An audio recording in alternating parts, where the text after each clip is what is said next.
இன்னைக்கு இந்த டிஜிட்டல் உலகத்துல திருவள்ளுவர் இருந்திருந்தாருன்னா தீய சக்தியை பத்தி என்ன திருக்குறள் எழுதியிருப்பாரு? ஒரு கற்பனையா, அநீதி, அராஜகம், தில்லுமுள்ளு இவையெல்லாம் திமுக முதற்றே உழைக்கும்.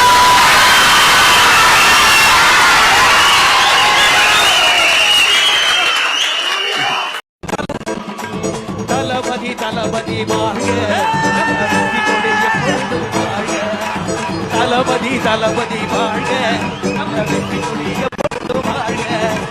தளபதி தளபதி வாழ்க, நம்ம வெற்றி கொடிய பொழுது வாழ்க.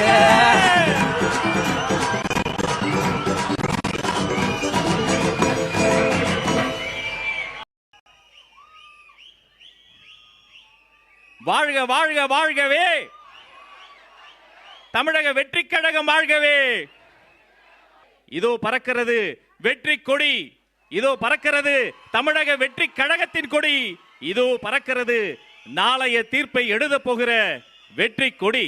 தாவேக கட்சி 3ஆம் ஆண்டுல அடியெடுத்து வச்சிருக்காங்க.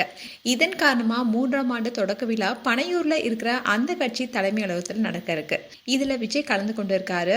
அதோட கொடியும் ஏற்றிருக்காரு. அது மட்டும் இல்லாம வேல்முருகன் பாட்டு பாட அதுக்கு விஜய் ரொம்பவே ஆனந்தமா டான்ஸ் பண்ணியிருக்காரு. இந்த வீடியோ இப்ப சோசியல் மீடியால வைரல் ஆயிட்டு வருது. அண்ட் விஜய் வேளச்சேரி தொகுதியில தான் போட்டியிட ஆலோசித்திருப்பதா கூறப்படுது. பனையூருக்கு பக்கத்திலே இந்த தொகுதி இருக்கிறதுனாலையும் பிரச்சாரத்துக்கு சென்று வர வாய்ப்பா இருக்கும்னு சொல்லப்படுது. அது மட்டும் இல்லாம வேளச்சேரி தொகுதியில நடத்தப்பட்ட கள ஆய்வுல முதல் தலைமுறை வாக்காளர்களும் ஐடி துறையில பணிபுரிகிற இளம் தலைமுறை வாக்காளர்களும் அதிகமா இருப்பதா தெரியுது.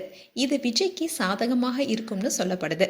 அதே மாதிரி 2011ஆம் ஆண்டு புதிதா உதயமான தொகுதி இது என்பதனால திமுக அதிமுகன்னு திராவிட கட்சிகள் எதுவும் இன்னும் இங்க கால் ஊன்றல. இப்ப வரைக்குமே காங்கிரஸ் கட்சி எம்எல்ஏ தான் இருக்காரு.